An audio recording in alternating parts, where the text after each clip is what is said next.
Olá, boa tarde. Então nós vamos iniciar esta web conference com um tema: abrangência e relevância da pesquisa biográfica. Então o que a gente quer falar com isso? A gente vai passar alguns tópicos que nós vamos abordar para dar uma ideia da abrangência do que a gente realmente quer falar nessa web conference. Então, durante aí esse tempo que nós vamos estar trabalhando na web conference, nós vamos falar sobre a importância da biografologia, a pesquisa biográfica sob o enfoque da conscienciologia. Então, como que a gente pode estudar a pesquisa de biografia sob o enfoque da conscienciologia, relações da pesquisa biográfica com outras áreas de estudo e a interassistência ao estudar biografias. Tá? Então, esses vão ser os temas aí que a gente vai estar trabalhando. Primeiro, já falando aí da importância da biografologia. Aí a gente gostaria de comentar alguns aspectos, mais uma visão geral, uma ideia mais ampla.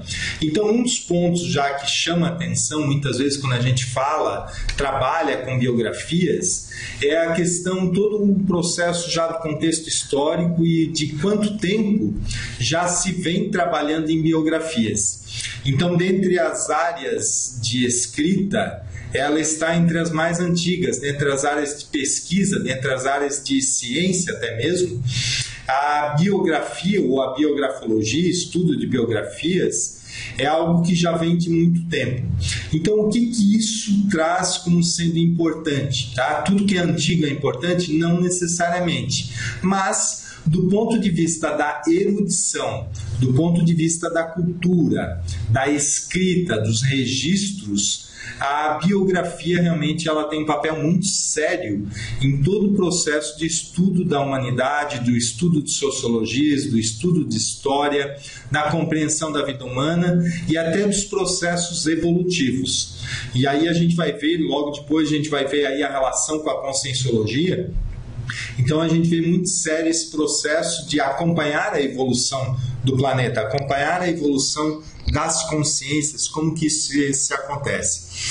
Então, na questão da história, fica marcado, por exemplo, várias biografias já da época lá dos gregos. Homero foi um grande escritor de biografias, e em vários séculos era muito comum, até mesmo pessoas de renome, pessoas cultas, elas terem até mesmo o hábito, muitas vezes, de escreverem a sua própria autobiografia. Tá? Então não era uma coisa incomum algumas pessoas até mesmo escreverem as autobiografias, e claro, muito relatado por outras pessoas. Então essa questão, no caso da história, de lendas, de histórias, né, de outras personalidades, claro que isso não tem um caráter científico da forma ideal, mas por outro lado, é algo muito interessante que pelo menos ficaram uma série de registros.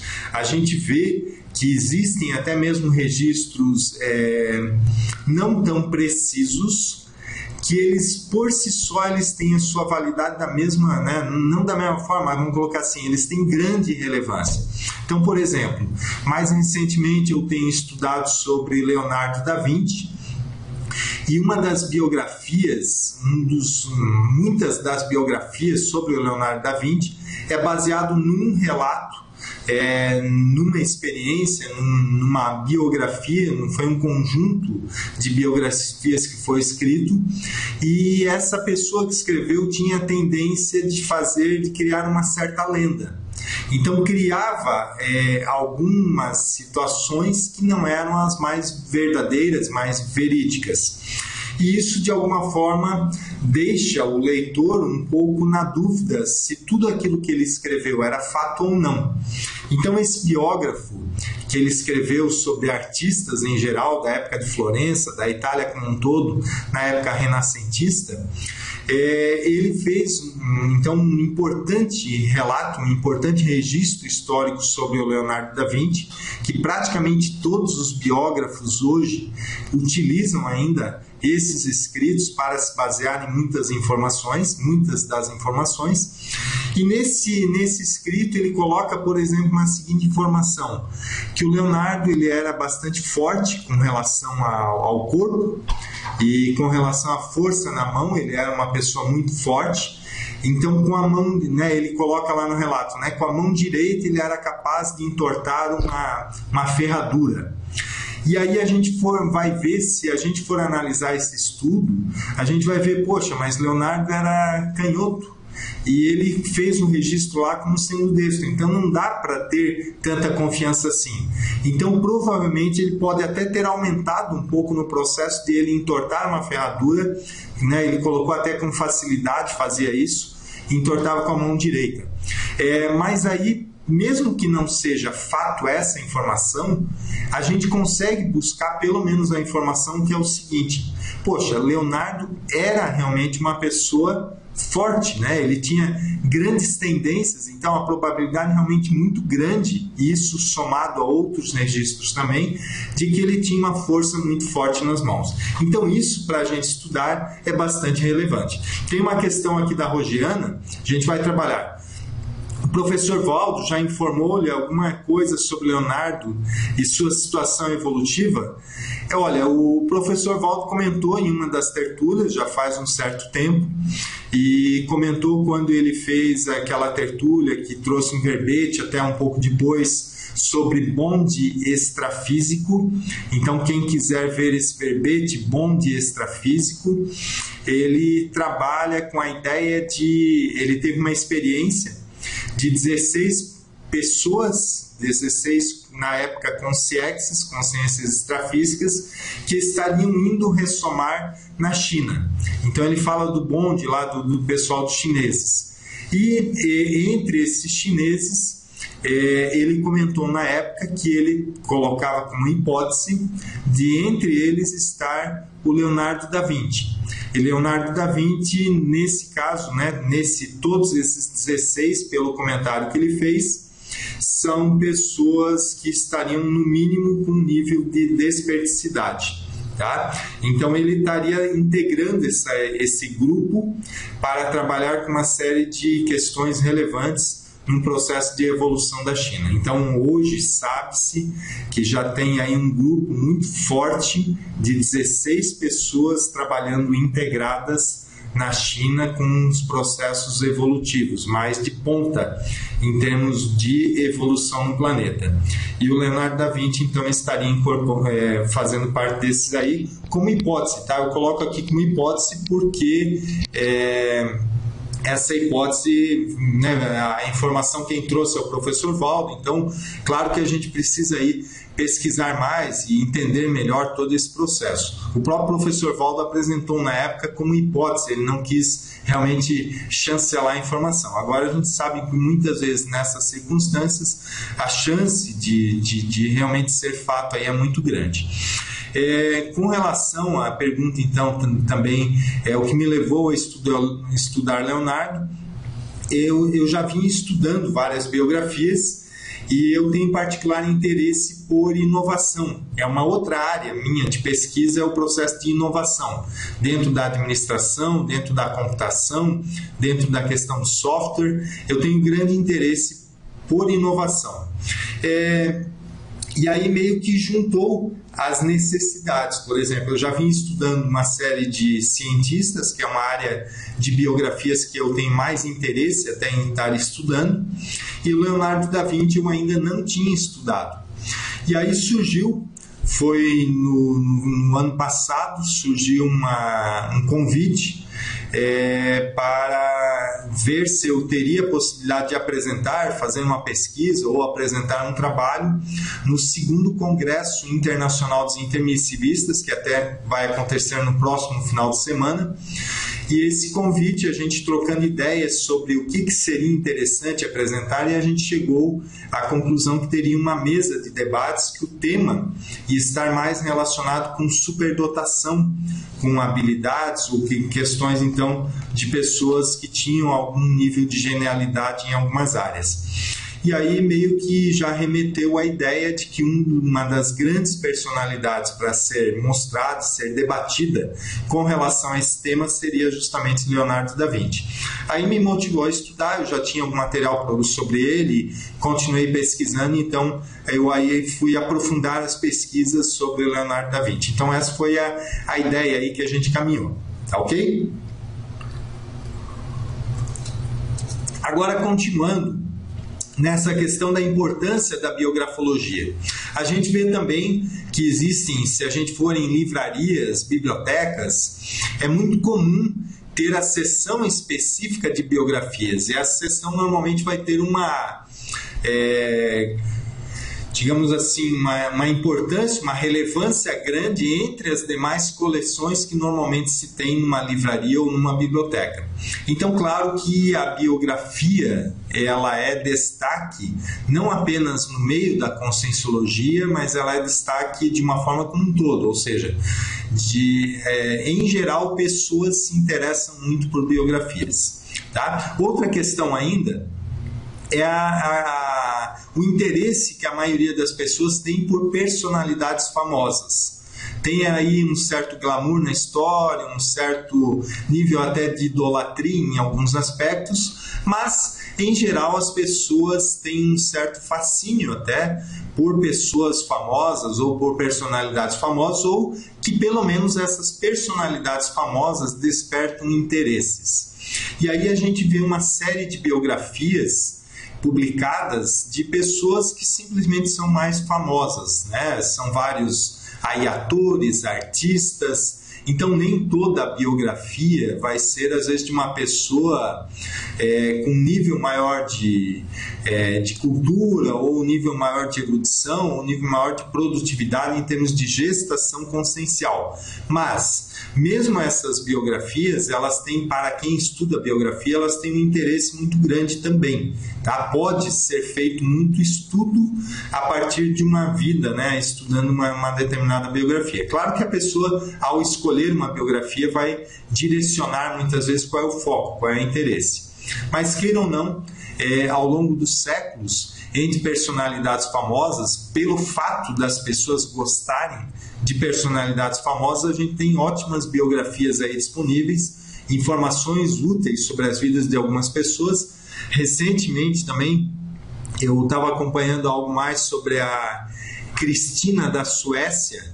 Então muitas vezes tem muita biografia dela publicada pelo fato de ela ter sido rainha, e isso chama a atenção das pessoas. Agora, para a gente que está estudando com alguns interesses mais específicos, a gente vê o grande exemplo justamente pelo fato de ela ter abdicado a questão do trono. Então, por exemplo, muitas pessoas estudam e gostam de estudar a Cristina da Suécia pelo glamour do fato de ela ter sido rainha. Justamente, às vezes, o meu interesse em estudar a Cristina da Suécia é o oposto, é justamente que ela deu uma banana geral para o processo da monarquia, e ela bancou a vontade, a liberdade, a escolha pela vida. Então foi uma opção que ela fez única, inédita, digamos assim, na história, na época dela, esse processo dela abdicar o trono quando estava tudo, digamos assim, em boas condições. A Suécia estava até no seu auge em termos de poderio, né, como nação. Então a gente vê o quanto que esse exemplo é interessante, é relevante, e hoje a gente tem um monte de biografia disponível pelo fato dela ser uma personalidade famosa, mas a gente consegue extrair uma série de informações. Outra coisa também, personalidades famosas em geral, por exemplo, Newton, grande cientista, tem muito material sobre Newton, e na época ele era muito reverenciado. Então essas informações relevantes que hoje existem, parte delas são simplesmente pelo fato de ele ser uma pessoa muito popular, ou que tornou-se uma pessoa muito popular. Então isso tudo ajuda. Claro que tem biografias que são de pessoas não tão populares assim, mas altamente relevantes para o estudo de uma forma mais ampla da consciência. Por exemplo, Apolônio de Tiana.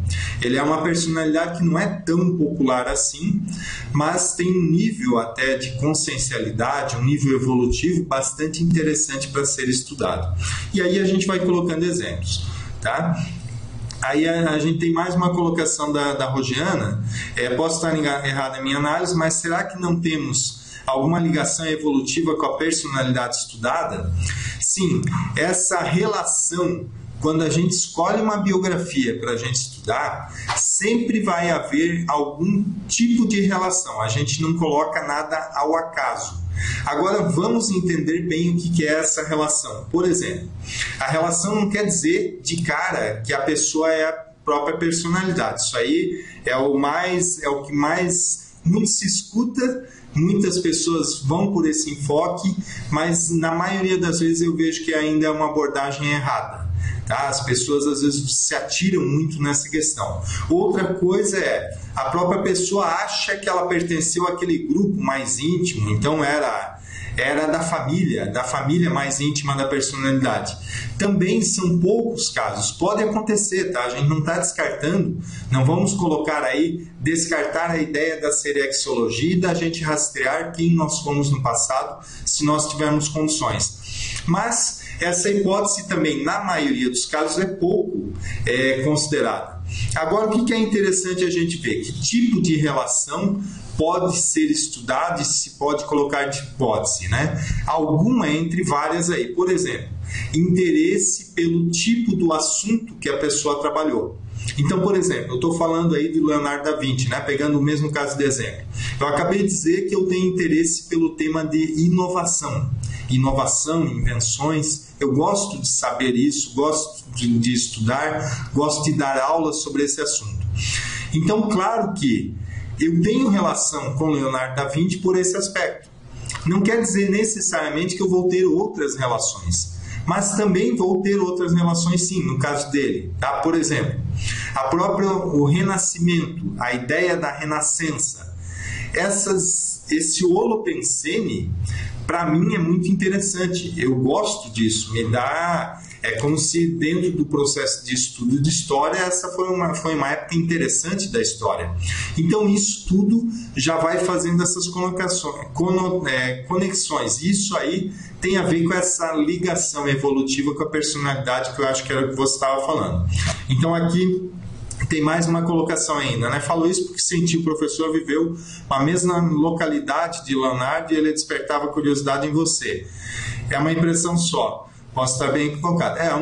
Eu não colocaria dessa forma, tá? Ainda está muito longe dentro do que eu estou pesquisando aqui, para eu colocar que de alguma forma a gente viveu junto lá na mesma época, tá? Mas esse processo do renascimento me faz levar, sim, que alguma conotação, alguma ligação com Florença, de alguma forma eu tive, tá? Mas não foi só Leonardo, foram várias outras pessoas. Então aí, se a gente pegar um contexto histórico, em algum momento, não precisa necessariamente a gente ter sido amigo da personalidade ou ter trabalhado junto, mas existe grande possibilidade, sim, de a gente também ter conexão com aquele local. Tá? Eu, por exemplo, no meu caso, é muito provável que alguma conexão em algum momento da minha existência eu já tive com o processo de Florença, Roma e outras questões aí da Itália. Tá? Então, por quê? Porque a Itália era grande centro também cultural por muito tempo, então tudo isso aí faz a gente pensar muito nessa situação. Agora, de um ponto de vista mais preciso, nesse caso eu prefiro não colocar nada, eu também não percebi realmente nenhuma ligação minha mais direta aí com o processo do Leonardo da Vinci, exatamente, tá? Mais específica. Claro que tudo pode ser estudado, tá? Ainda está no começo, tem um monte de coisa, mas eu prefiro nem trabalhar, não é nem minha hipótese hoje de pesquisa nesse sentido, tá? Não é a minha hipótese principal de pesquisa, eu quero muito mais investigar outras coisas ainda sobre a vida dele. Então, outra coisa relacionada à importância da biografologia são os exemplos de vida, o conhecimento vivenciado, ou seja, quando as pessoas relatam biografias, elas estão apresentando informações práticas que alguém vivenciou. Então isso é muito mais interessante, às vezes, do que a gente aprender uma determinada teoria. Em termos até de leitura, é muito agradável ler biografias. Entre as áreas de estudo está entre as mais gostosas até que a gente tem. Então, por exemplo, às vezes uma pessoa que gosta de empreendedorismo, ler alguns livros de empreendedorismo ela pode gostar, mas às vezes ler uma biografia de um grande empreendedor, por exemplo, Henry Ford, ela pode às vezes achar muito mais interessante do que próprio conteúdo ou informações sobre empreendedorismo. Claro que todas são válidas, tá? Eu não estou descartando, querendo descartar uma delas, mas no geral, no contexto, tudo é bastante relevante, tá? Tem uma colocação da Darcy, né? Por onde devo iniciar as minhas pesquisas? Acho que vivi na época da monarquia, mais ou menos na época de Nostradamus. Meu nome agora tem origem francesa. Às vezes são algumas sincronicidades ou alguns fatos que a gente vai buscando algumas informações. Claro que não necessariamente o nosso nome vai indicar exato de onde a gente veio, mas muitas vezes faz uma conexão grande sim, tá? Então, por exemplo, o fato de estudar biografias em geral, não necessariamente a pessoa vai rastrear a sua própria vida.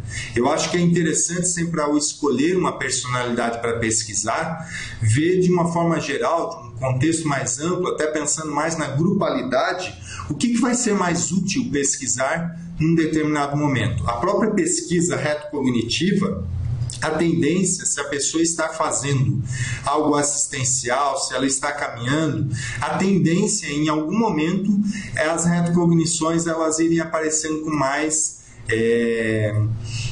intensidade, ou a pessoa vai de alguma forma tendo mais facilidade para desenvolver retrocognições. Então eu colocaria o seguinte: para a pessoa que está iniciando o processo de estudar biografias, talvez não necessariamente a melhor ideia é já querer pesquisar a sua própria personalidade ou o seu passado. Mas, por exemplo, se você tem interesse já pelo assunto de monarquias, tem interesse pela França, às vezes vale a pena estudar uma pessoa que teve relação com esse processo, mas não precisa necessariamente estudar um rei, uma rainha. Às vezes, muitas biografias elas têm relação com poder, com pessoas que acabaram entendendo o processo aí, digamos, que tiveram relações, né, que tiveram conexões com o processo da monarquia. Então tem muitas possibilidades de personalidades para estudar.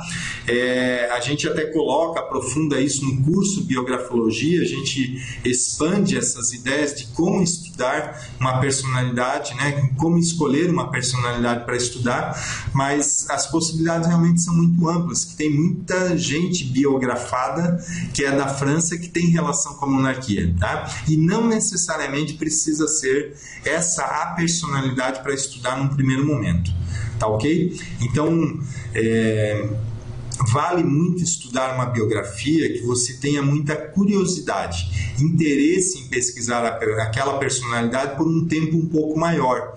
Então, por exemplo, aquela personalidade que você quer estudar hoje e quer continuar estudando aí pelos próximos 3 anos. Não necessariamente ficar direto estudando, mas que tem interesse em coletar material, buscar mais livros, buscar mais informações por um período maior de tempo. Isso é um ponto já interessante para querer estudar uma biografia, tá? Tem uma outra colocação. O senhor já identificou alguma personalidade consecutiva em sua historiobiografia? Não. Eu ainda não tive esse reconhecimento, tá? Então, dentre as que eu estudei, no meu caso, não. Embora a gente conheça pessoas, colegas até aqui da CCCI, Comunidade Conscienciológica Cosmoética Internacional, que já se localizaram, já se acharam no passado. Então isso é perfeitamente viável, possível. No meu caso em particular ainda não, tá ok? Então estava falando lá ainda dos exemplos de vida, ou seja, o exemplarismo, outras questões. E também um processo muito forte, isso aí depois a gente expande um pouquinho mais ainda nessa web conference, esse ponto dos exemplos de vida.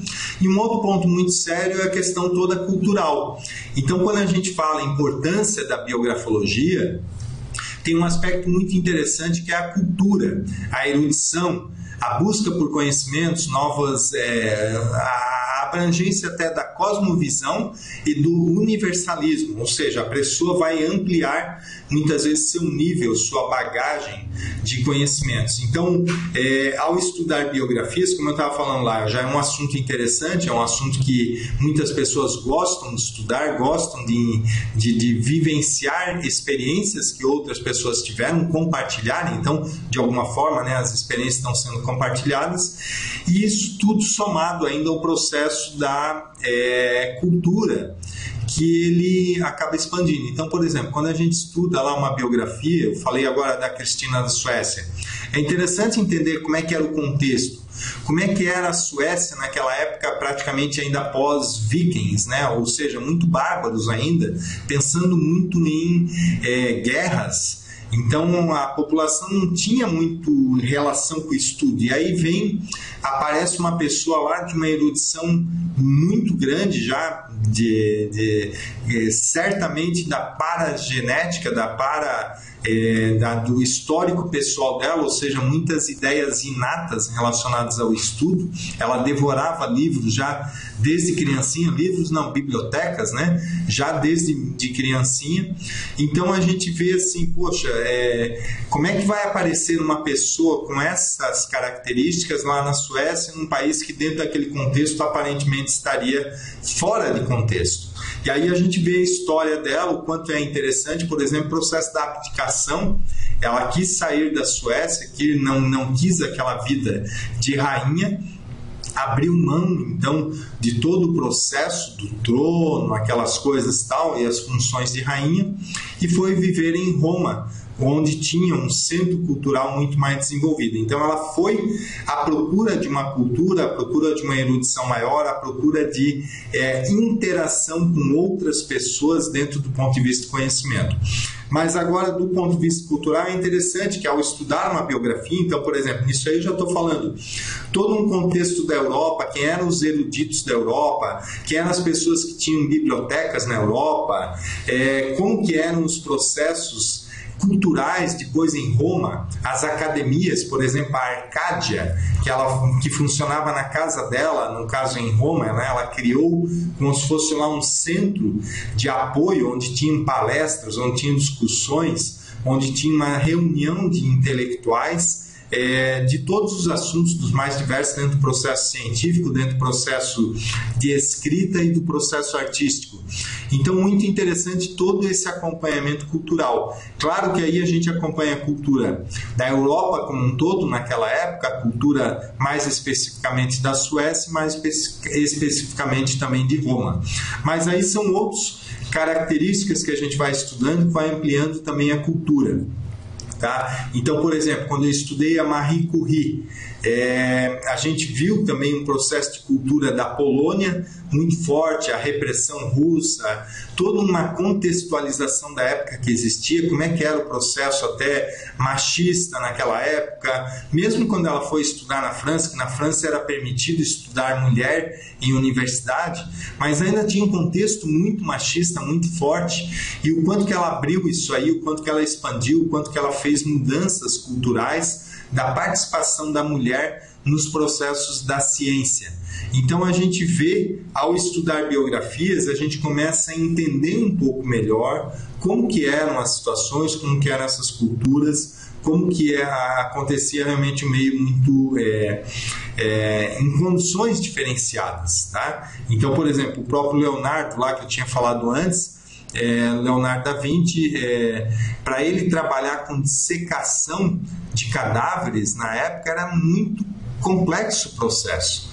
Então, por exemplo, ele não tinha, na época não se usava formol, então tinha um processo de decomposição muito rápido, ele tinha que trabalhar até relativamente em segredo por causa dos processos da repressão da igreja, de ser considerado herege, até que um papa realmente falou que ele era uma pessoa, meio que proibiu ele de fazer essas questões, embora ele morasse dentro, na época lá, justamente ele estava morando até dentro do Vaticano por um determinado período.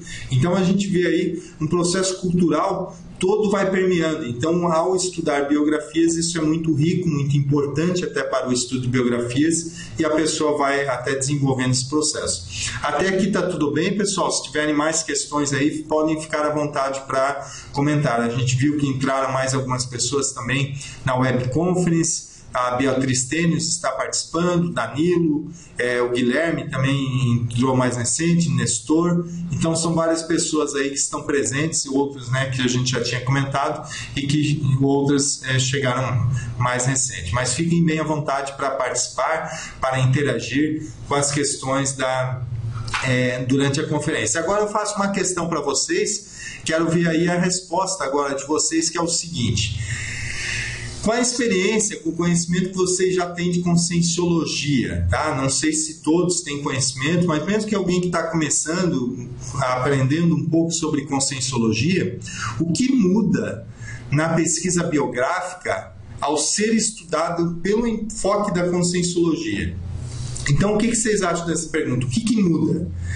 Ou seja, já que a gente meio que veio falando no slide anterior, que, vou voltar ali só no slide anterior, ó, processo histórico, muitas pessoas já estudam biografias, em livrarias, bibliotecas é cheio de biografias, se estudam personalidades famosas, exemplo de vida, tudo isso aí que a gente está falando, todos esses tópicos, embora, claro, a gente já falou algumas questões ligadas à conscienciologia, mas os tópicos mais amplos da importância da biografologia, ele é independente da ciência conscienciologia. Então, eu quero saber de vocês, o que vocês acham? Alguém teria alguma ideia para colocar sobre o que muda na pesquisa de biografia sob o enfoque da conscienciologia? A Rosiana comentou, permite termos uma visão mais acurada da holomaturidade do biografado e em comparação com a nossa. Perfeito, a gente já vai expandir isso aí também. Nestor está comentando também, né, Nestor? Muda sobre o aspecto da multisserialidade. Perfeito. Tá? Então aí a gente está vendo outros aspectos. Vamos ver se tem mais alguém que coloca mais informações sobre o que muda, o que faz a variação aí ao a gente estudar então sobre a conscienciologia. Eu já vou comentando essas duas questões aqui. Então tem uma questão de uma visão mais apurada, mais aguçada da holomaturidade. Então é um foco que a gente vai vivenciar a holomaturidade. O Guilherme também colocou, nível de consciencialidade em relação à assistência e gescunologia. Perfeito. Então aí eu acho que é interessante, vocês colocaram aspectos diferentes, um foi complementando a ideia do outro, e praticamente a gente tem uma abrangência já de tópicos altamente relevantes já para falar relacionado aí à conscienciologia e biografias. Então, do ponto de vista de holomaturidade e nível de consciencialidade, aí eu vou juntar os dois, a gente vê que realmente, ao estudar uma biografia sob enfoque consciencial, parece que muda tudo a forma de ver a pessoa. Então, o primeiro ponto que a gente quer colocar, já de cara, deixa eu passar alguns tópicos aqui que a gente vai seguir. Um ponto muito interessante é que conscienciologia pesquisa consciências. Essa é a base da conscienciologia. Então, se a conscienciologia estuda consciências, é óbvio que a conscienciologia vai ter grande interesse por biografias. E o que faz esse interesse? Aí que vocês já colocaram alguns pontos, né? Tem essa questão da holomaturidade, que é o quê? Quando a pessoa entende a maturidade do biografado de uma forma integral. Ou seja, não está vendo somente a maturidade biológica, a maturidade das suas realizações, mas vê a maturidade como um todo. Como é que era o psicossoma da pessoa, né, a nível emocional, como é que era o mental soma, como é que era o veículo mais do discernimento, como é que eram outras áreas. Então isso faz o quê? Faz o biografado ter uma visão mais ampla. E nessa biografia mais ampla, aí justamente a Rosiana comentou, em comparação com a nossa. Então a gente vai querer ver tanto esse nível de holomaturidade ou nível de consciencialidade, como que ele é em relação ao nosso. Então, quando a gente estuda uma biografia sob paradigma consciencial, parece que fica ainda muito mais intenso a nossa busca por possíveis reciclagens existenciais que nós possamos realizar. Então nós temos muitas oportunidades de mudar, de fazer mudanças na nossa vida ao momento que nós estudamos biografias. Darcy está comentando, né? Hoje eu olho uma biografia com a preocupação de não criticar a consciência, e sim analisar os feitos da mesma. Perfeito. Então a questão já da estudo de biografias sobre o enfoque da conscienciologia já tem aí essa variável da cosmoética, da ética mais universal. Então a gente trabalha muito com o estudo de biografias com aquele binômio admiração-discordância, ou seja, nós vamos estudar uma personalidade, ao estudar, nós vamos entender pontos fracos, pontos fortes, nós vamos entender situações que a pessoa fez que não eram as mais cosmoéticas, mas a gente vai procurar entender ou analisar isso aí de uma forma mais cosmoética possível, procurando ajudar ao máximo aquela consciência e as pessoas envolvidas no contexto. Então a gente vê que o fato de minimizar às vezes uma situação mais crítica faz a pessoa às vezes expandir muito a própria visão sobre aquela consciência, a visão até assistencial que pode ocorrer numa pesquisa biográfica. Eu queria até nesse ponto comentar, até recentemente eu assisti uma conferência da Beatriz Tênios, que ela ministrou no curso. A Beatriz Tênios até está presente aqui na web conference, vou aproveitar para fazer um comentário.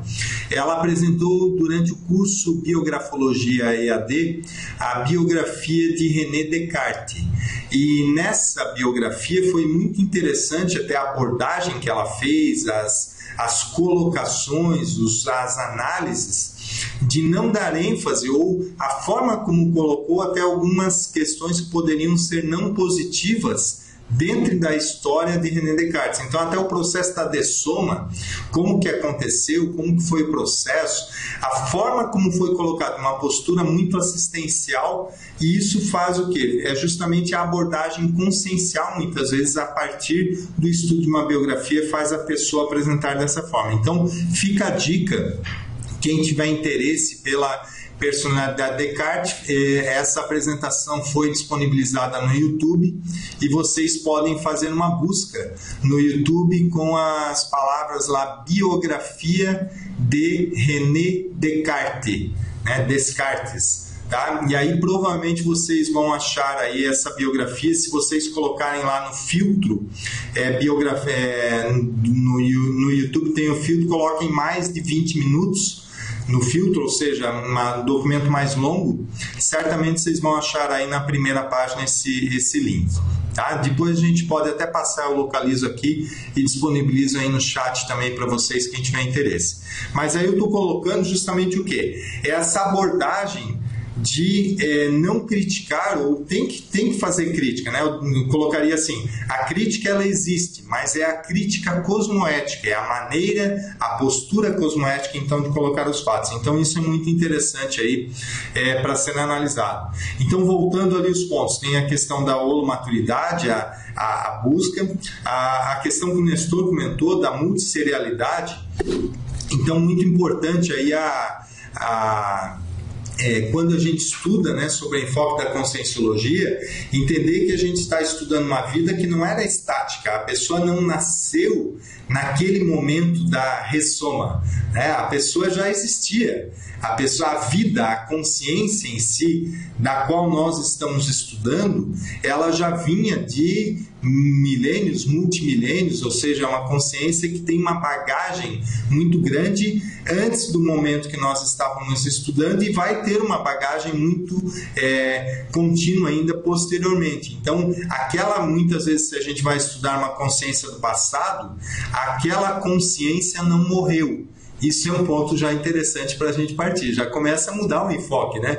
Poxa, eu estou estudando uma pessoa que não morreu? Como é que é isso? Tá? Então essa que é a ideia da conscienciologia, ou seja, a partir do momento que a pessoa entende, compreende o processo da seriexologia, das vidas sucessivas ou das séries existenciais, onde nós vamos vivenciando os momentos intrafísicos, extrafísicos, e vamos alternando esse processo num ciclo, num processo evolutivo, a gente começa a entender, dar muito mais ênfase para essa questão de estudar uma biografia, da biografia que está hoje numa condição diferente. Então é interessante, foi até feita uma pergunta, né, se a gente já teria algum conhecimento de como estaria o Leonardo da Vinci hoje, né, se tem alguma informação mais atual sobre essa consciência, e às vezes a gente consegue até traçar hipóteses de onde estaria atualmente uma consciência que a gente está estudando uma vida, uma existência intrafísica dela lá do passado. Então isso já muda, claro, muda bastante o enfoque da pesquisa, a maneira, a postura do pesquisador como um todo nesse processo. O que mais? Tem a questão da nível de consciencialidade e a assistência, né? Então o Guilherme está comentando,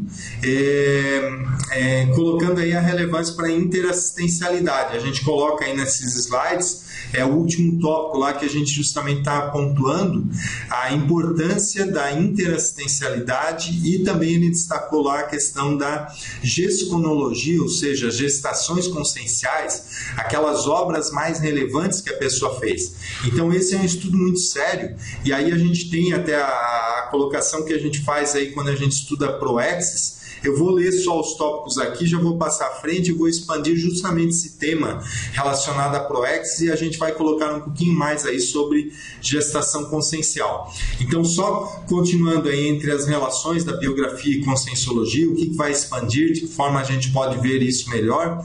Então, tem aí a questão muito séria também da grupalidade, da grupo-karmalidade. A gente vai falar um pouco também sobre isso. Tem os aspectos todos das retrocognições, das reciclagens existenciais e intraconscienciais possíveis de ser feitos, isso através do exemplarismo, como vocês comentaram aí também pelo chat aí da conferência, e a interassistencialidade. Então agora eu vou passar um pouco sobre proexologia, ou a relação de biografias e conscienciologia no que diz respeito à proexologia. Como que a gente pode ver isso aí? E justamente, olha, Guilherme, isso aqui eu já tinha preparado aí a conferência antes, tá? Justamente o ponto primeiro lá que a gente colocou, eu até não, antes de passar o slide eu não tinha bem lembrado desse detalhe, ó. Mas o primeiro ponto que a gente coloca lá é justamente as GESCONs, as gestações conscienciais. O quanto que isso é relevante, então, ao estudar biografias, compreender melhor como que eram realmente as gestações conscienciais, ou seja, o que aquelas pessoas fizeram que realmente foram relevantes na vida da pessoa, o que a pessoa fez que deu diferença na vida dela, o que ela fez para fazer isso aí. Então, como que a pessoa desenvolveu? Então, a gente identificar aquelas obras principais da pessoa, aquelas realizações que deram mais frutos, aquelas realizações mais importantes para a evolução do planeta como um todo, isso é muito sério. E isso aí faz o quê? A partir do momento que a pessoa tem uma visão de conjunto, conhece melhor o assunto da gesconologia, como foi comentado aí pelo Guilherme, ou o assunto então que diz respeito às gestações conscienciais, as realizações mais importantes para a pessoa fazer, quando a gente conhece melhor esse assunto, a gente vai ter mais chance de priorizar as nossas próprias gestações. Então, um ponto muito sério que nós vivemos hoje nessa vida são as priorizações. Até tema de pesquisa, principalmente aí de um colega nosso da PEX, que é o Will Denilson Signorini, ele trabalha muito com essa temática, mas o quanto que é importante realmente a gente pensar em prioridades. E aí a pessoa, acho que vai estudando biografias, vai vendo o que as pessoas fizeram, ela vai vendo que nem sempre dá tempo para fazer tudo o que a pessoa tem vontade de fazer. E aquelas pessoas às vezes conseguiram priorizar algumas coisas, tem um resultado mais interessante ou podem ter expandido o seu resultado. Eu estava comentando ainda há pouco do Leonardo da Vinci, por exemplo. Nesse ponto da GESCON, Leonardo da Vinci deixou um pouco a desejar. Tinha ponto aí que era trafar dele, ou seja, traço fardo. Então, justamente entre os pontos de menor, digamos assim, habilidade do Leonardo da Vinci, uma das coisas que ele era mais enrolado era justamente o processo das acabativas. Então ele fez muita coisa, mas realmente aquilo que foi colocado em prática ou realmente foi executado, ele fez muitos projetos em muitas áreas, coisa que praticamente nenhuma outra pessoa fez. Mas mesmo assim foram poucos que ele colocou em prática. Então, por exemplo, o fato de ele não ter publicado os livros que ele fez, os tratados que ele fez, ele escreveu muito, né? Hoje tem reunidas mais ou menos mais de 6.000 páginas sobre o que ele escreveu, mas não se sabe ao certo, porque justamente foi perdido, então são várias especulações, mas dentro dessas especulações fala-se que ele deveria ter de material escrito o dobro, isso já na época aí da própria dessoma dele. Então era material que estava com ele, que ele estaria até organizando para organizar em formato de livros. Mas talvez faltou um pouco de prioridade disso aí antes. Ele começou a ter essa prioridade mais ao final da vida. Então aí a gente vê, poxa, o quanto que é sério a pessoa às vezes não ficar enrolando com esse negócio de GESCOM. É muito sério mesmo nós passarmos os conhecimentos para as outras pessoas. Então tudo isso aí é relevante para a gente ir prestando atenção, para a gente tentar entender como que a gente pode, de alguma forma, expandir as nossas gestações conscienciais. Isso tem uma relação, claro, muito direta com a proexologia, com o estudo de programação existencial.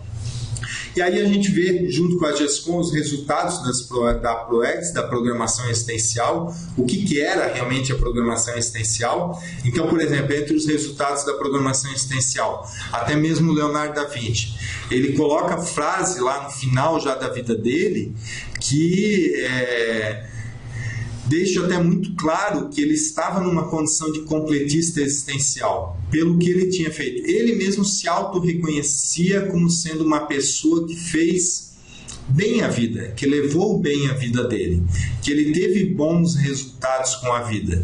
Então isso tem a ver até com os próprios resultados do completismo existencial. Ou seja, a pessoa fez aquilo que ela se programou, teve os êxitos da sua vida. A gente vê outras pessoas também, por exemplo, que tiveram um êxito muito interessante, algumas nem todas reconheceram esses méritos, mas, por exemplo, Monteiro Lobato foi uma pessoa que fez muita coisa importante ao longo da vida. A própria Marie Curie, que eu tinha citado antes, o Isaac Newton em vários aspectos, ou seja, são pessoas muitas vezes que se esforçaram durante a vida, tiveram uma postura então mais numa linha até mais de esforço, de trabalho, de busca de informações mais sérias para a humanidade como um todo. Então isso a gente vê o quanto isso pode ser significativo até para a pessoa ter méritos futuros relacionados aí à sua programação existencial, as suas realizações. Até aqui tudo bem? Eu vou continuando aqui, tá? Se tiver alguma outra questão ou se eventualmente eu pulei alguma coisa, vocês me avisam aí, tá? Porque às vezes alguém escreve alguma pergunta aqui, eu posso eventualmente ter passado aquela pergunta batida, aí qualquer coisa vocês colocam a pergunta de novo, tá? Me buzina aí novamente, tá bom? Ainda... Tá legal, valeu, Nestor. Ainda dentro da questão da proexologia, o estudo das fases da vida. Então, quando estudamos biografias sobre a ótica da conscienciologia, é muito interessante entender ali onde começa, por exemplo, a fase executiva da pessoa, até onde vai a fase preparatória, o quanto a pessoa se preparou para executar a programação existencial, o quanto ela foi eficiente na fase preparatória, o quanto ela teve de resultado depois. A questão do macrosoma, né? Tem uma pergunta, então, se o Leonardo tinha macrosoma, que é um corpo super maceteado para a execução de uma proexis. O Leonardo, olha, ele tinha realmente um corpo que chamava atenção por alguns aspectos, em termos de saúde e também da questão do intelecto, ele tinha muito desenvolvido sim. Então há possibilidade a gente coloca como hipótese para se pesquisar, eu ainda não tenho essa conclusão não, mas que o Leonardo da Vinci tinha um corpo já maceteado. Eu não sei se era esse corpo super maceteado para o desenvolvimento de uma programação existencial, que dá a impressão que ele, a consciência dele, já vinha muito forte com muitos aspectos aí, uma bagagem muito forte em questões científicas, em questões de arte, em questões de investigação, de autodidatismo. Então tem muito que a bagagem já dele, não necessariamente o corpo dele, a questão do intelecto dele ajudou como um todo.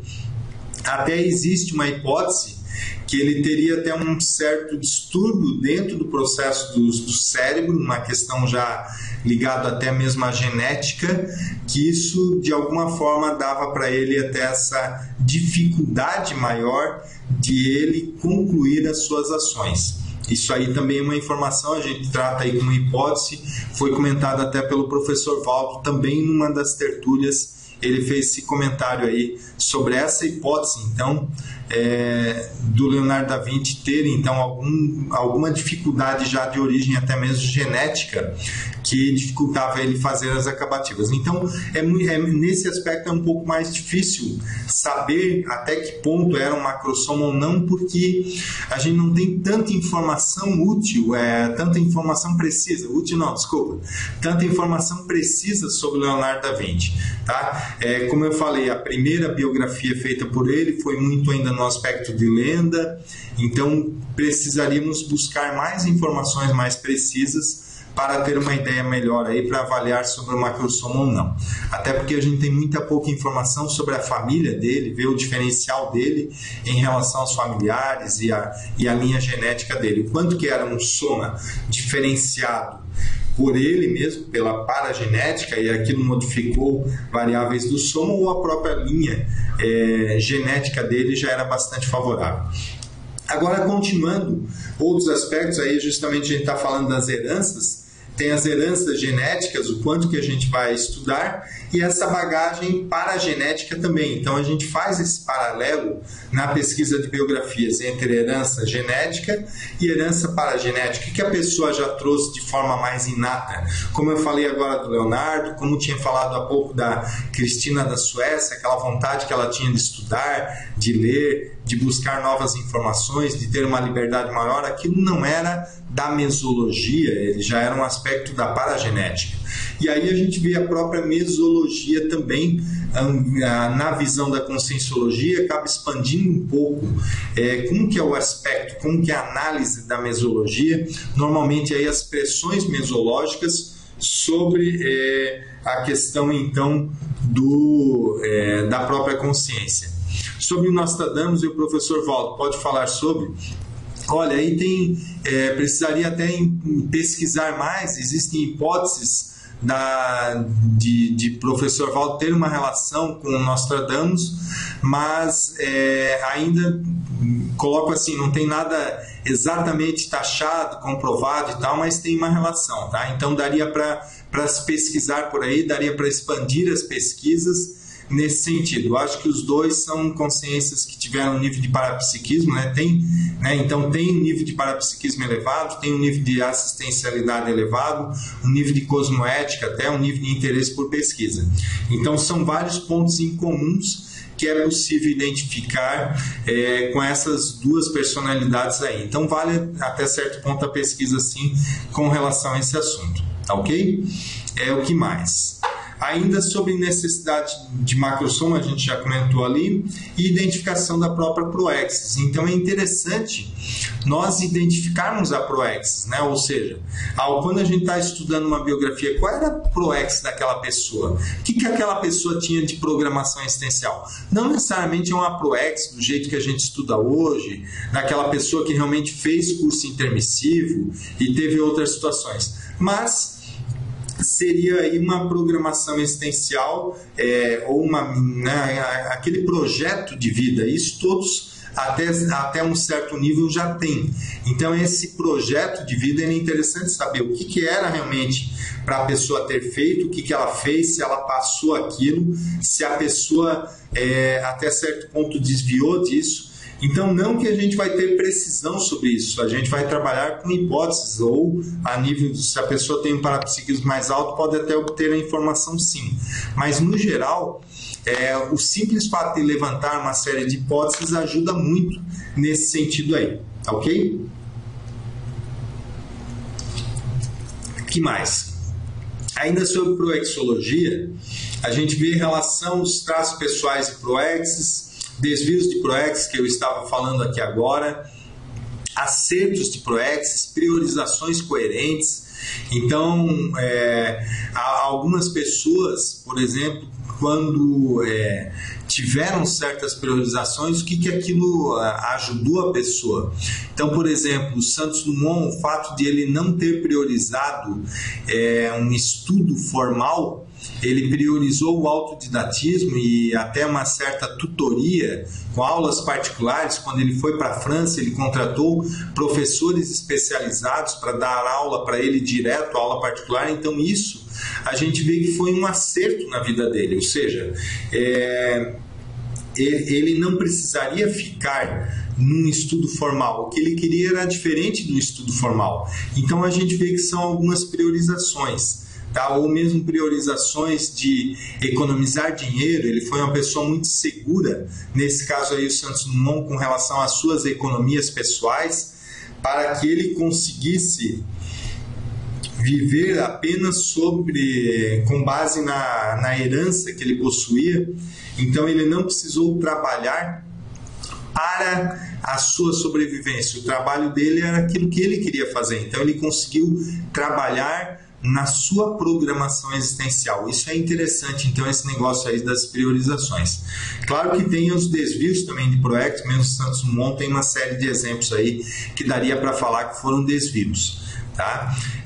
O exemplarismo a gente está comentando aí também, e todo o processo de complexo e morex que a gente já comentou. A gente já trabalhou então com algumas dessas ideias. Então, agora ainda sobre a seriexologia, eu tinha colocado os slides aqui, a gente acabou já apresentando alguns desses temas da seriexologia, e também grupo karmalogia a gente falou pouco. Então, grupo karmalogia é interessante a gente falar um pouco mais, porque quando a gente estuda uma biografia sobre o ponto de vista da conscienciologia, algo que é muito sério, muito importante para se pensar é a grupo karmalogia.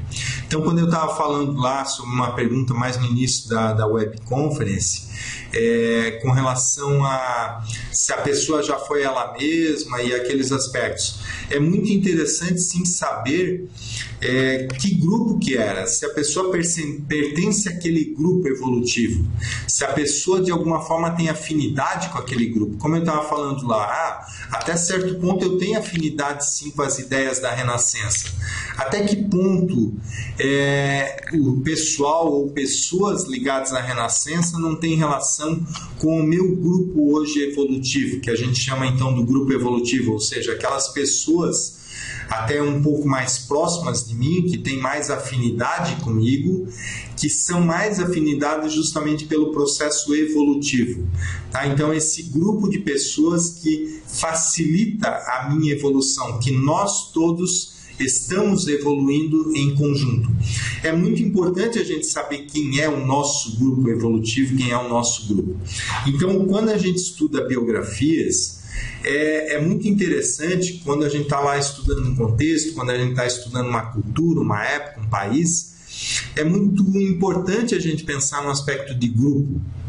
Será que tem alguma pessoa daquele grupo hoje vivendo no meu grupo evolutivo aqui?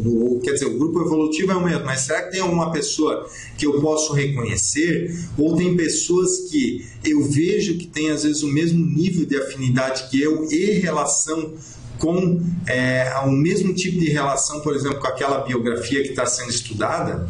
Então isso tudo a gente vai compreendendo de uma forma melhor. Então, a abrangência de entender os grupos é cada vez mais forte, ou seja, entender grupos faz a gente trabalhar mais em equipe, dar mais valor para a equipe, não ficar trabalhando apenas individualmente. Então, a gente vê até no passado, existe uma tendência um pouquinho maior de algumas pessoas fazerem mais realizações de forma até um pouco mais individual. Agora, hoje em dia, a gente vê que isso aí já não vale mais, já não dá mais certo, não existe mais essa possibilidade de uma pessoa querer ter a sua base principal da ProEx em termos de realizações ser executada sozinho. A gente vê que hoje todo o processo é muito forte de grupo. Então, ao estudar uma biografia, por que não pensar, estudar essa biografia do ponto de vista de grupos? Quem são as pessoas que fazem parte desses contextos aí que a gente está querendo estudar? Quem são as pessoas envolvidas com esses holopensenes, ou seja, com esses padrões de pensamento, com essas áreas de interesse de estudo, e por aí vai. Então, do ponto de vista de grupo karma, de grupos evolutivos, de grupo karmalogia, a gente pode expandir muito ao estudar uma biografia sob o ponto de vista da conscienciologia. E também não deixar claro de estudar a própria sociologia ou parasociologia. Então, quais são as consciências extrafísicas que tem afinidade com o tema. Então é muito forte, às vezes a gente está estudando uma determinada biografia e tem uma relação mais intensa com a vivência com o extrafísico. Então é alguma conexão, algum rapport que a gente está fazendo que vai conectar mais forte com o extrafísico. Então, por exemplo, tanto quando eu estudei Santos Dumont, quando eu estudei o Isaac Newton e quando eu estudei a Marie Curie, eu percebi um nível como se fosse um burburinho, como se fosse um envolvimento maior de consciências extrafísicas junto, acompanhando a pesquisa, de alguma forma tendo interesse sobre aquilo que estava sendo pesquisado sobre aquelas pessoas. Então isso faz a gente questionar, poxa, como é que é isso? Como é que é esse mecanismo? O que a gente tem aí? Como que de alguma forma a gente pode perceber melhor essa relação dos grupos extrafísicos numa pesquisa de biografias? Então, tudo isso aí, claro, às vezes a gente não vai ter uma resposta mais precisa, mas a gente trabalha do ponto de vista de hipóteses. Tá? Então, tudo isso aí vale para a gente estudar, para a gente ampliar nosso conhecimento. Que mais aí? A grupo karmalogia, então aí está falando, né? Tem a questão das interprisões do grupo kármicas do biografado. Então saber o que às vezes a pessoa fez que gerou uma interprisão, que de alguma forma vai fazer aquela pessoa ter que nascer novamente no mesmo país, ou ter que integrar de novo aquele grupo, coisas assim. Isso faz a pessoa, faz a gente refletir, ou então interprisões que a pessoa tinha antes, que a pessoa possuía antes daquela atual existência, e por aí vai. E qual a relação do biógrafo com o grupo evolutivo do biografado, né? Isso aí a gente já comentou.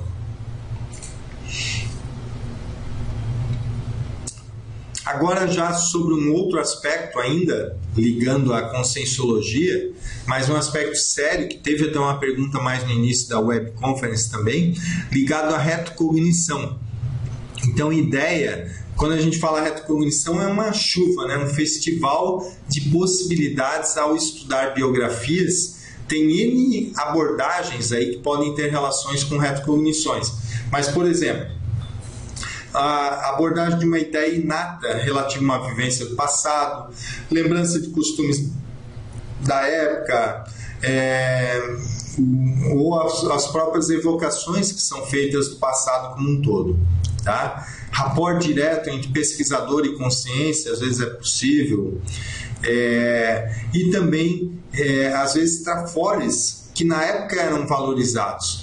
E às vezes a gente pode ter um trafore, então, que atualmente não é valorizado e que, de alguma forma, numa vida, num período que a gente teve junto com aquela consciência ou naquela mesma situação, naquela mesma época, naquele mesmo século, às vezes a gente poderia ter uma questão aí de relevância, então, para a gente ter algum aspecto de retrocognição.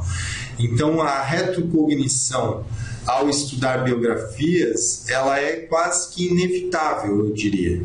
É muito comum, então, algum nível de retrocognição. Vamos entender agora que quando a gente fala retrocognição, não precisa ser necessariamente assim aquela retrocognição aquela mais ampla possível, onde a pessoa não tem dúvida nenhuma de nada. A retrocognição, às vezes, pode ser um estímulo energético. A pessoa está lendo lá um fato e aquilo chamou atenção, aquilo meio que mexeu com a pessoa, uma reação psicossomática, às vezes pode ser decorrente de uma retrocognição. Então, o que faz, por exemplo, quando a pessoa... Só vou dar um exemplo aqui, né? Se a pessoa está estudando alguém lá que foi, digamos assim, perseguido pela Inquisição, como que fica a repercussão, se a pessoa tem uma repercussão forte sobre esse fato? O que isso quer dizer para a pessoa? Como que ela pode interpretar isso? Tá? Já uma pergunta básica é, mas de que lado a pessoa estava? Né? A pessoa era inquisitor ou a pessoa estava fugindo da Inquisição? Tudo isso aí vale para ser questionado. E não, a princípio não se descarta nada, tá? A gente deixa aí as duas ideias bem abertas, porque existe uma tendência da pessoa, quando pensar em retrocognição, ela vai sempre pensar o melhor sobre si. E às vezes são outras perguntas que muitas vezes precisam ser feitas, outras hipóteses, para que a pessoa possa até mesmo expandir a sua precisão sobre as suas respostas. Então, muitas vezes a gente vai achar uma melhor resposta quando a gente faz uma melhor pergunta. Então, nesse caso de retrocognições, às vezes as hipóteses que a gente traça, se elas sejam amplas e depois a gente vai restringindo por argumentos, a gente vai buscando novas informações, às vezes ajuda a pessoa a não distorcer os fatos. Tá? É mais ou menos aquela questão de que, por exemplo, quem nem tem a biografia lá da... como que era o nome dela? Da Joana d'Arc. Então, a interpretação errada, às vezes, que a pessoa faz, né? Ela acha que o negócio da guerra era o máximo, tal, que ela estava sendo inspirada por Deus e tudo mais, e aí depois vê, né? Tem um dos filmes que fala da biografia dela, tem vários filmes, mas um deles coloca bem claro lá no final que não era nada daquilo que era para ser feito, né? Foi tudo interpretação dela, ela cai, ela reconhece então depois que poderia ter um engano então nesse processo todo. E aí, quando se foi inquisitor, né? A pergunta aí que está sendo feita. Boa pergunta. Aí o que vai fazer? A pessoa, é mérito para a pessoa. Então, se a pessoa hoje se reconhece numa condição boa, numa condição favorável, numa condição evolutiva, num ritmo evolutivo acelerado da sua vida, e ela percebe ainda que foi um inquisitor do passado, que ótimo, significa que a pessoa está evoluindo rápido, vamos seguir esse ritmo evolutivo, ou seja, a pessoa tem que pensar também pelo lado positivo, vamos ver os aspectos positivos de ter sido um inquisitor. Então, por exemplo, a pessoa tem resgates para fazer, a pessoa tem interprisões para serem feitas, o que ela tinha, o que ela pode fazer hoje, muitas vezes, para fazer um movimento oposto àquilo.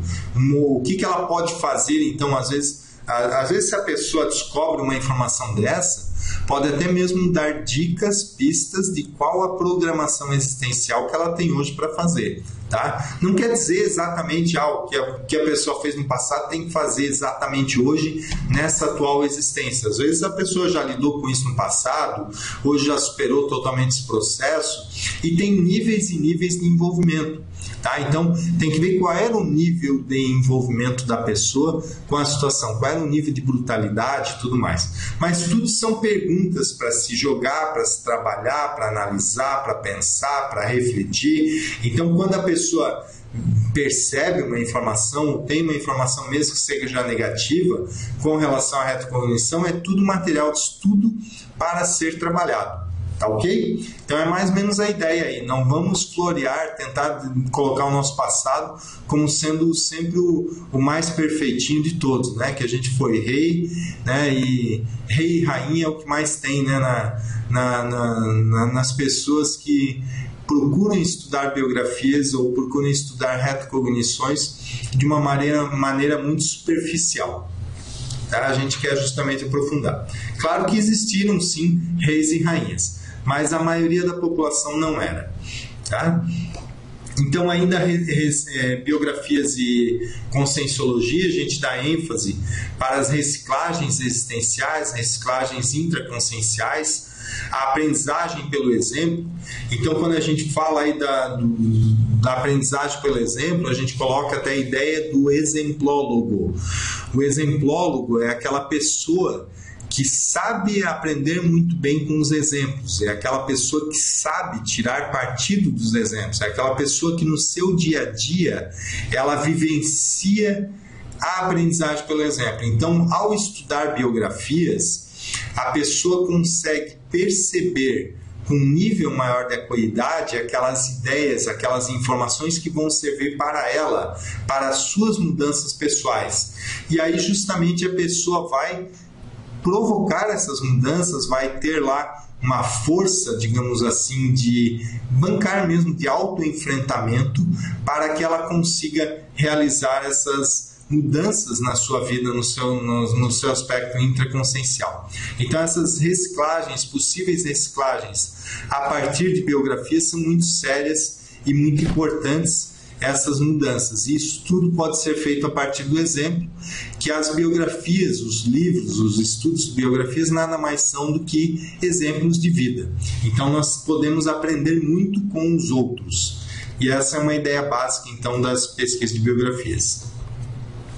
Tá? E aí a gente vai ver um pouco relação com outras especialidades, né? Agora dentro dessa web conference. Eu vou passar rápido e vou procurar dar alguns exemplos em algumas situações que eu acho que vai ficar até mais claro aí para a gente ir dialogando, e vocês podem ficar também bastante à vontade para comentar outras ideias aí sobre esses temas, tá ok? Então vamos lá. Com relação à assistenciologia, é importante também o pesquisador de biografias ele ter uma disponibilidade interassistencial.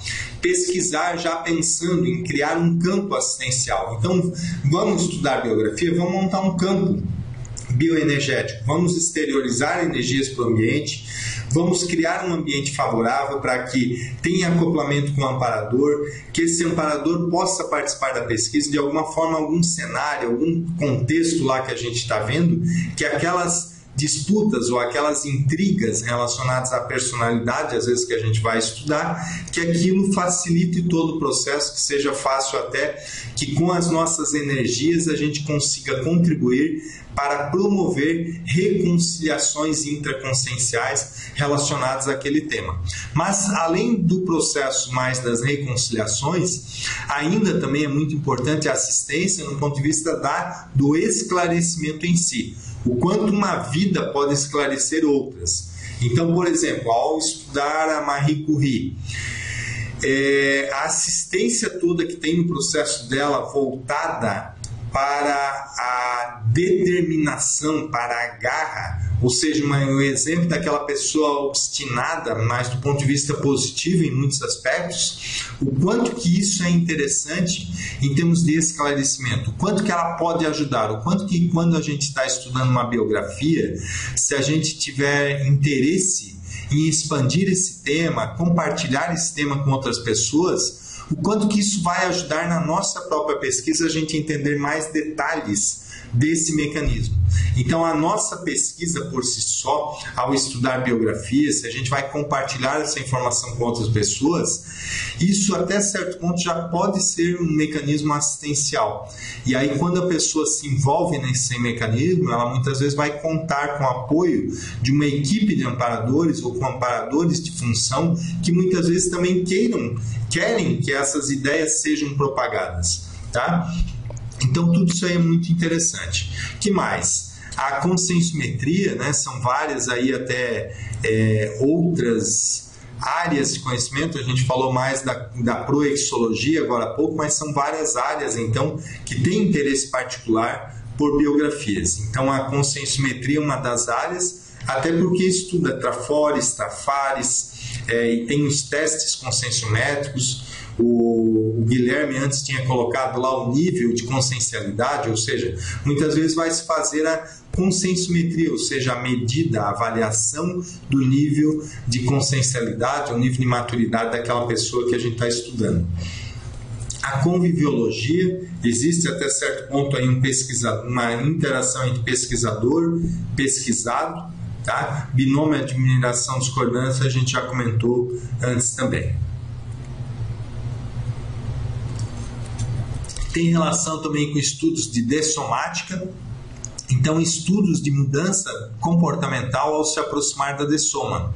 Então tem alguns casos muito interessantes, tá? Então nesse caso aí, só para ver alguns casos, né? A Cristina da Suécia, mais próxima à sua dessoma, ela percebeu, ela estava lúcida, ela escreveu até um pouco sobre o processo de dessoma, então ela começou a escrever sobre isso e ela procurou nesse momento da sua vida se reconciliar com uma pessoa que tinha ficado por muitos anos aquela intriga, digamos assim, boba, entre duas pessoas, e ela era uma pessoa que ela possuía um nível de relação maior e uma pessoa importante para ela na vida dela, e que mais ao final da vida ela buscou lucidamente essa reconciliação, meio que assim, poxa, daqui a pouco eu estou dessomando, já vou perder a oportunidade se eu não reconciliar aqui agora, e a ideia era bem isso mesmo, tá? Talvez se ela deixasse para reconciliar aquele fato,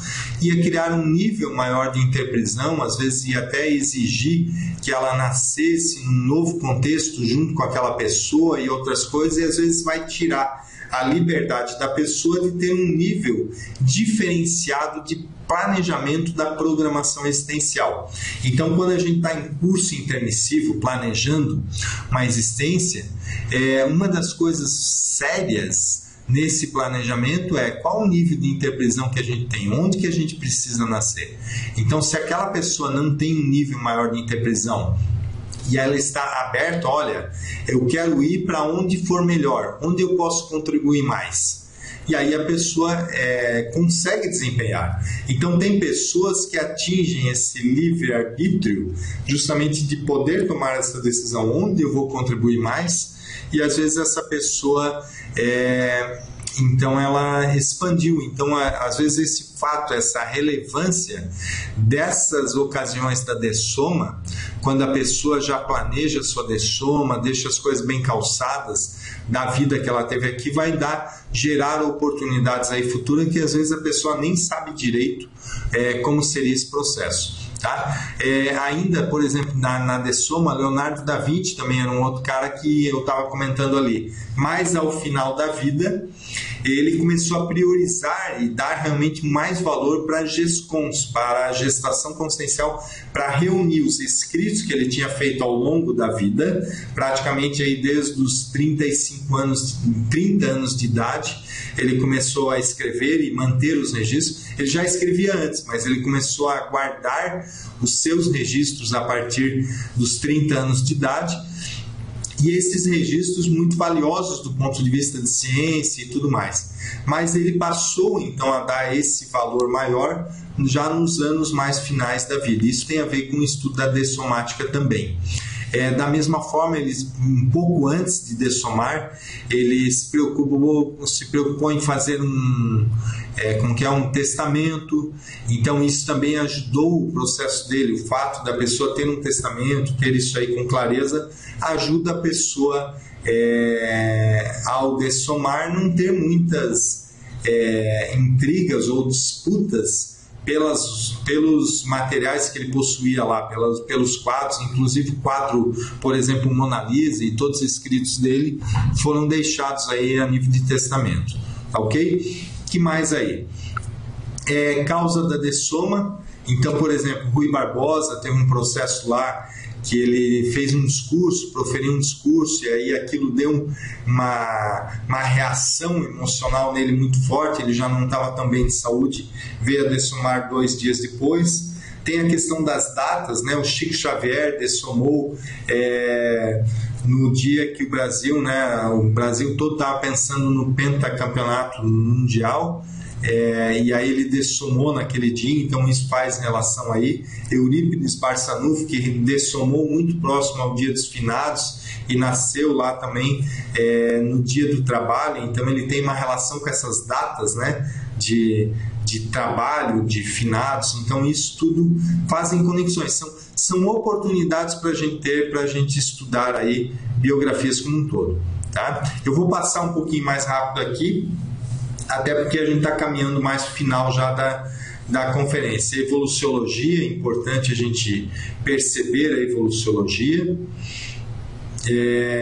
Experimentologia, então ver os experimentos está voltando automático aqui, eu tinha apertado, entender aqueles experimentos que as pessoas fazem ao longo da vida, o quanto que a pessoa dá valor para a experiência. Então Newton era um cara que, né, fazia lá 55 casas decimais, né, ele trabalhava, então isso, só esse fato já diz muito sobre a pessoa. Ou Thomas Edison, quando ele fala lá que ele fez mais de 1000 experimentos para desenvolver a lâmpada, e ainda o pessoal tirava sarro dele, né? Poxa, mas está tentando aí, já fez tanta coisa errada. E aí que ele falava, né? Aquela frase, justamente aquela ideia que ele passa: olha, eu já sei 999 maneiras de como não fazer a lâmpada. Então agora eu já estou muito próximo de como fazer da forma correta. Porque ele vai cercando, vai mapeando. Agora isso quer dizer o quê? O nível de experimentologia, o quanto que é interessante a gente estudar, compreender biografias para entender melhor a esses níveis todos de experimentos, o quanto que a gente pode ser mais experimentador também com relação à nossa própria evolução, com relação à nossa própria vida, tá? E aí tem a questão da holochakralogia, para a gente pesquisar, colocando energia, colocando vontade na nossa pesquisa, né, ao ler biografias. Então, às vezes a pessoa só vai colocar energia quando ela vai apresentar um negócio, quando ela vai fazer um exercício físico, aí que ela pensa em colocar um gás, colocar uma energia e tal. Mas se a gente vai estudar um assunto sério, que a gente está vendo aí como biografia, por que não colocar uma carga de energia positiva nesse processo, realmente encher de energia, criar uma aura positivo, um processo energético mais forte, um campo energético? Por que a gente não monta um campo equivalente a um campo de SCP-2 ao pesquisar uma biografia? Essa é mais ou menos a ideia aí que a gente quer passar nesse processo de energias, tá? A holomaturologia, a gente já comentou, holossomática, ou seja, vários veículos a gente pode pesquisar aí. Intermissiologia, eu estou passando alguns aqui só para a gente já ir concluindo. A invexiologia também é muito sério, tem muitas informações que uma pessoa jovem pode aprender muito em termos de experiências de vida com as biografias como um todo. A macrosomática a gente comentou um pouco. Mental somática, questão da qualificação do mental soma, a parhistória lá, a cultura e tudo, um negócio que é chamado Zeitgeist, contexto da época, isso a gente já comentou, tá? Não sei se alguém tem alguma dúvida aí, eu estou falando rápido aqui, mas vocês podem ficar à vontade também ainda se tiver alguma dúvida para colocar, tá ok? A parasociologia, então é muito sério esse movimento. Às vezes o que uma vida desencadeou na sociedade como um todo, quais as consequências às vezes que uma pessoa faz ao longo das vidas. Então, por exemplo, Newton, o quanto que a vida do Isaac Newton mudou ou muda, por exemplo, a nossa vida hoje, o quanto que a nossa sociedade hoje tem em função da vida do Newton, Descartes e outras pessoas que trabalharam aí no processo mais das bases científicas. O quanto que, por exemplo, hoje é supervalorizada a física, até em decorrência desse fato. O quanto que teve lá a Revolução Industrial na Inglaterra a partir da vida, às vezes, de uma personalidade como Newton. Então a gente começa a ver decorrências, impactos causados por uma consciência, ou se coloca hipóteses, não necessariamente todos são comprovados, mas alguns a gente pode trabalhar com hipóteses, possibilidades, então, daquilo estar sendo desenvolvido. E essa questão social, então, é muito séria. Como que as populações vão mudando, né? Como que as pessoas, então, vão desenvolvendo, evoluindo, tá? até entender mesmo o próprio processo da reurbanização extrafísica. Tá? Então, por exemplo, como que a Europa está mudando o Holopensene? Né? O quanto que, por exemplo, a atuação de alguns serenões na Europa, após a guerra, contribuíram para a Europa ter hoje um Holopensene mais qualificado. Então, todos são aspectos aí muito importantes. A Prexologia eu já tinha colocado, ficou a mais aqui esse ponto. Psicossomática.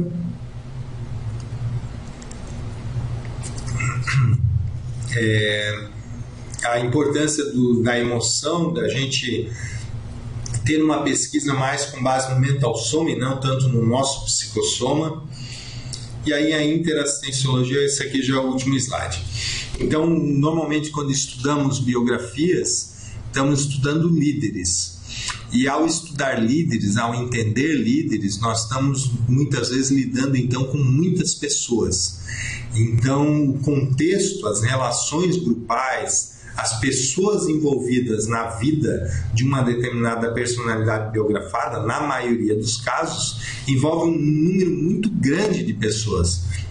Então, ao fazer uma conexão maior com uma determinada biografia, o nosso rapport, a nossa ligação assistencial expande muito. Isso é muito relevante. Tá? Então, essa postura interassistencial cosmoética, a pessoa realmente aberta, realmente predisposta a querer ajudar, ajuda muito a abrir possibilidades assistenciais a partir de uma pesquisa de biografias. É mais ou menos então essa ideia que a gente quer passar, que a gente quer transmitir nessa temática da web conference de hoje. E eu gostaria também de apresentar, dentro dessa temática, que nós temos um curso na Apex, que o nome do curso é Biografologia. E esse curso ele tem, claro, vários objetivos, entre alguns aí foram até passadas algumas questões. Ele é um curso que acontece na modalidade EAD, ele é um curso de 10 semanas ao todo, e a pessoa tem possibilidades então até de entender melhor todo o processo de benefícios da biografologia, relação com outras especialidades, entender a metodologia, né? Nós apresentamos metodologia de pesquisa de biografias, como escolher uma personalidade para estudar, como utilizar um roteiro de pesquisa, de que forma que a pesquisa de biografias vai expandir o exemplarismo, ou como se tornar mais uma pessoa com perfil de exemplólogo. A gente trabalha também com oficinas de autobiografia técnica, e todo o processo do curso ele tem uma relação muito forte com pesquisa também, com possibilidade do próprio aluno desenvolver uma pesquisa, interagir com a sua pesquisa, e a gente vai fazendo as orientações, os acompanhamentos desse processo durante o curso. Então, o curso em si ele é bastante abrangente dentro do universo de biografias, e ele tem um enfoque um pouco mais voltado para a própria pesquisa, ou seja, com orientações, com metodologias, com maneiras da pessoa ter mais facilidade para pesquisar biografias. Quem tiver interesse em receber mais informações sobre o curso, pode entrar em contato com a Apex. Eu vou escrever aqui para vocês o e-mail, que é contato, deixa eu só posicionar aqui, contato@apexinternacional.org. Tá? Então vocês podem, eu passei ali o e-mail. Quem tiver mais interesse então sobre o curso, pode passar um e-mail para contato@apexinternacional.org pedindo informações sobre o curso Biografologia. A próxima turma vai ser com início em setembro. Tá? Então tem uma colocação do Willy. Estou interessado em redigir um livro autobiográfico. Interessante, Willy. Você pode me passar alguma orientação antes do curso? Posso sim. No site da Apex tem uma área lá de downloads, tem uma área de curso biografologia e lá tem um roteiro de pesquisa da autobiografia. Você pode fazer o download lá, Willy, tá? Se tiver dificuldade aí, passa um e-mail também para mim e a gente orienta. Lá tem um roteiro, esse processo de autobiografia, eu acho que já vai te ajudar aí no processo da tua autobiografia, tá ok? Pelo menos serve de base aí já para você ir pensando. Agora, já fez download, legal. Agora tem muita coisa para quando a pessoa vai escrever autobiografia, é sempre interessante pensar assim, qual é o enfoque, tá? Porque muitas vezes, deixa eu ver aqui, a dificuldade é se eu posso publicar detalhes sobre outras pessoas. Isso é muito sério. Na dúvida, tá? Eu já, pelo jeito que eu li aqui a tua pergunta, é o seguinte: na dúvida, abstenha-se. E em muitos casos você não vai colocar lá o nome da pessoa em algumas situações. E tem situações que você vai falar a experiência de forma mais ampla. Mas tem pessoas que tu tem que colocar o nome. Você vai ter que colocar o nome dos seus pais, dos seus familiares, tá? Das pessoas que você tem uma relação mais direta, professores às vezes foram importantes para você. Agora, na tua autobiografia, não é lugar, por exemplo, de ficar lavando roupa suja, né? Aquele negócio que a gente fala, né? Então, na autobiografia, algo você vai colocar que não necessariamente vai comprometer outras pessoas, vai ser mais aberto. Então, por exemplo, você vai colocar trafar de, né, que nem você está comentando aí, trafar de familiares, de parentes. Tem que ver por que você vai colocar isso na tua autobiografia. Claro, faz parte do teu contexto. Mas será que é um momento de exaltar os trafares? Será que não é um momento, às vezes, de exaltar os trafores? Tem que ver tudo isso. E se precisar colocar, claro, tem horas que vai ter que colocar, até para ficar mais claro o teu contexto. Mas, ao colocar, dá para pensar muito bem em quais palavras vai utilizar e se é alguma coisa que vai expor a pessoa e alguma coisa que a pessoa não gostaria, talvez seja um caso de não colocar, então. Então, coloca uma coisa mais abrangente, mais ampla, não coloca assim. Se pode colocar, olha, uma pessoa da minha família fez isso, isso e isso, tem tal característica, então você não vai colocar, tá? Obrigado. Então tá ok, já entendeu, né? Tá. Então é mais ou menos nessa linha, viu, Willy? Mas tem muita coisa aí para aproveitar. É isso aí. Tem alguns caracteres aí que eu não estou entendendo, tá? Depois tem que ler com mais calma aqui às vezes quando eu passo o olho aqui não vejo todos os detalhes, mas tá claro aí sim. Tá bom? Pessoal, se tiverem aí mais algumas dúvidas, a gente a princípio aqui já fechou então o nosso horário até, já estamos aí com a questão. Eu vou ficar mais uns minutinhos ainda no chat. Se alguém tiver alguma questão, a gente ainda trabalha na questão ainda pelo chat, ou mesmo assim eu ainda respondo vocês. Tá ok? Uma boa tarde a todos, ótima pesquisa e claro, quem tiver interesse aí no curso Biografologia, é só entrar em contato com contato@apexinternacional.org e a próxima turma do curso EAD começa em setembro, tá ok? Bom abraço, bom final de semana a todos, uma ótima semana. Valeu, um abração.